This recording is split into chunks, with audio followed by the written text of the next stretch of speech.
खेद मिली है। साहब इसमें कितनी सच्चाई है? एक मैं और सवाल मैं लोगों के बीच में जब जाता हूँ, और क्योंकि मैं 84 में काशीराम साहब के साथ जुड़ गया था, मैं मात्र 9वीं क्लास में पढ़ता था, और अपने हाथों से मैं खाना खिलाया आता है।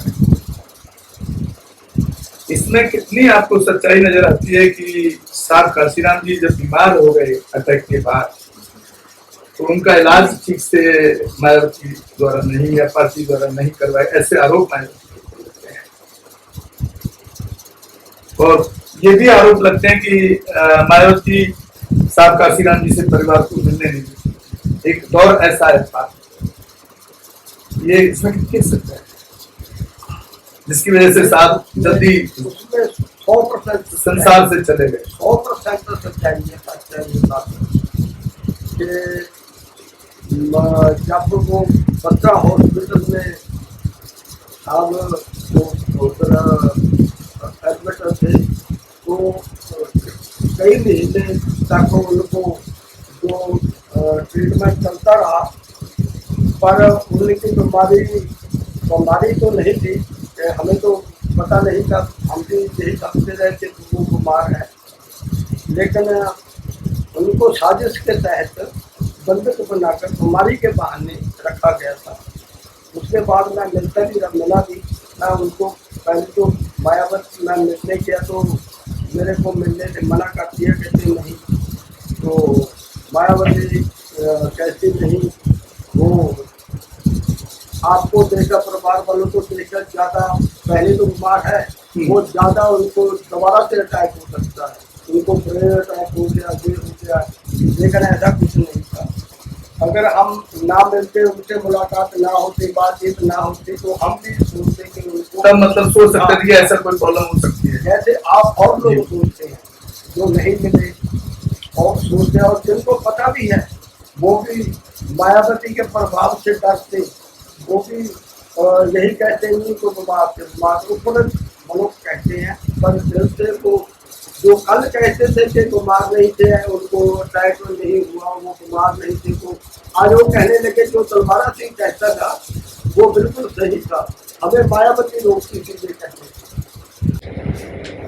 इस चर्चा को जारी रखेंगे जो हम माननीय काशीराम साहब के उनसे जो छोटे भाई हैं तलवारा सिंह, तो बहुत सारे अनछुए पहलू जो शायद बहुजन समाज या देश के लोग मान्यवर साहब के इतिहास के बारे में बहुत सारे ऐसे अनछुए पहलू हैं जो नहीं जानते हैं, इसलिए हम खास तौर से उनके गांव, उनके परिवार के साथ बात करने के लिए बैठे हैं। तो सर, और कोई ऐसी ऐतिहासिक घटना साहब की जो समाज को प्रेरित करती हो, ऐसी कोई घटना, क्योंकि आप तो उनके साथ भी काम करते रहे लगातार, कुछ ऐसी घटना बताइए। बहुत सारे किस्से हैं उनके बारे में, साइकिल का किस्सा मैं सुनता हूँ। साइकिल का भी है, वो तो जो लोगों में सबसे बहुत ज्यादा यही थे कि काशीराम, यहाँ तक के अटल बिहारी वाजपेयी ने भी पार्लियामेंट में ये बोला था कि जो बहुजन समाज पार्टी वाले है ये तो जात पात को फैलाती है, ये करते वो करते, वहाँ भी साहब ने उसका विरोध किया था। लेकिन साहब काशीराम तो कहते थे हम इस सिस्टम के खिलाफ है, हम किसी व्यक्ति के खिलाफ नहीं है, हम ब्राह्मणों बाड़ियों ठाकरों के खिलाफ नहीं है, और जो खालसा पंथ साझा वो क्षत्रिय समाज के लोगों ने बनाया है, हम किसी व्यक्ति के खिलाफ नहीं है, हम सिस्टम के खिलाफ है। साहब काशीराम जब कॉलेज में पढ़ते थे तो उनके साथ ये साथ में कटली गांव है, वहाँ के 2 ब्राह्मणों के लड़के थे, वो भी इनके दोस्त थे। एक यही हमारे गांव का जट समाज का था प्रभात सिंह, वो भी उसका खास दोस्त था। और इधर हमारे सैनी माली जिसको कहते महाराष्ट्र में इधर सैनी बोलते हैं, और उनका अजीत सिंह था जो सबसे काशीराम का सबसे नजदीक था, वो असली फ्रेंड, उसको जिगरी दोस्त कह लिया जाए। सर, ये कहाँ की घटना है जो कहते हैं कि एक टाइम कुछ ऐसा था कि साहब के पास साइकिल में पंचर लगवाने के लिए पैसे नहीं थे? हाँ, ये महाराष्ट्र की घटना है। तब यहाँ घर नहीं थे, पंजाब छोड़ चुके थे? हाँ, नहीं, जब वो खवासपुर छोड़ चुके थे। उन्होंने उधर नौकरी भी छोड़ दिया था, महाराष्ट्र में जो जहाँ पर सर्विस करते थे वो छोड़ दिया था, और गांव-गांव में जाके साइकिल पर जाकर लोगों को इस मिशन को डॉक्टर अम्बेडकर के जब मानवता के बारे में लोगों को समझाते थे, तो उस समय कुछ लोग जो जिनके हिसाब बताते थे कि जिन जिन लोगों के माध्यम से, जिनकी प्रेरणा से मैं इस लाइन पे लगा था, वो लोग भी बाद में जाकर उन्होंने देखा ये काम क्या औखा है, कहाँ होएगा, हम क्या करेंगे, ये तो बहुत मुश्किल है। वो भी लोग साथ छोड़कर अपने अपने कांशीराम से अगर आगे जाते हैं, कांशीराम आ गया तो रास्ता दूसरा बदल देते थे। तो साहब कांशीराम ने कहा कि मैं बहुत, मेरे को क्योंकि मैं जब चंडीगढ़ आते थे तो हमारे उधर से एक वो टैक्सी वाला था, साहब मेरे को पहले ही कहते थे कि उसको बता दो, तो फिर मैं साहब के साथ मैं होता था, तो साहब होते थे, तीसरा ड्राइवर होता था, तो अपनी सारी बातों मेरे को बताते रहते थे, पुराना ऐसे वैसे। साथियों, जय भीम, जय भारत, जय संविधान। मैं बहुजन दस्तक से गौतम रत्ना, और आज हम हैं चंडीगढ़ के दौरे पर, जहां पर एक भारतीय बौद्ध महासभा का एक प्रोग्राम है, और चंडीगढ़ के पास में ही है मान्यवर साहब कांशीराम साहब का गांव।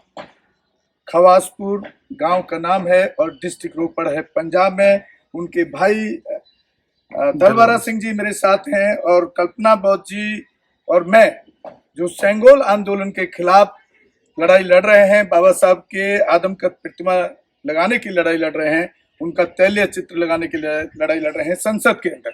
उस यात्रा के बीच में जब, क्योंकि हमें तो पता है साहब का इतिहास, लेकिन चाहते थे कि लोगों तक भी पहुंचाएं, तो जब चंडीगढ़ के पास में, तो फिर यहाँ आने का प्रोग्राम बनाया। कल्पना बौद्ध जी मेरे साथ हैं, लगातार रात दिन संघर्ष कर रही हैं पूरे देश के लेवल पर।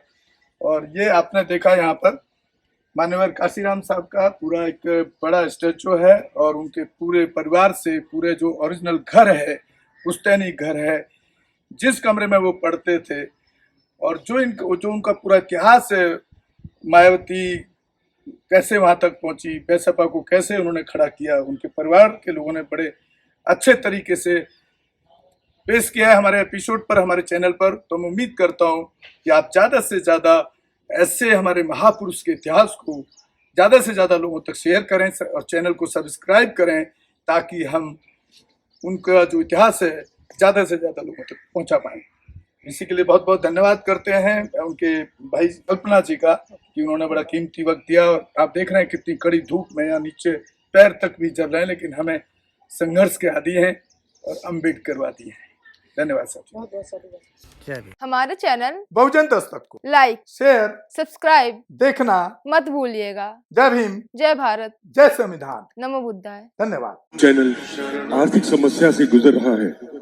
अगर आप बहुजन समाज में बाबा साहेब अम्बेडकर और तथागत बुद्ध की विचारधारा को अधिक से अधिक लोगों तक पहुंचाना चाहते हैं, तो हमें आर्थिक सहयोग प्रदान करें, ताकि हम अपने चैनल के माध्यम से देश विदेश में समता, बंधुता, एकता और संवैधानिक अधिकारों को ज्यादा से ज्यादा लोगों तक पहुंचा सकें। आप अपनी सहायता राशि नीचे लिखे खाते में जमा करा सकते हैं।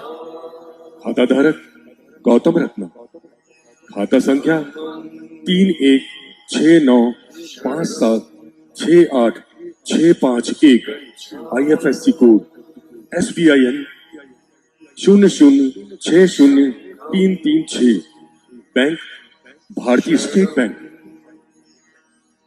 आप हमारे बैंक खाते का विवरण स्क्रीन पर भी देख सकते हैं। जय भीम, जय भीम।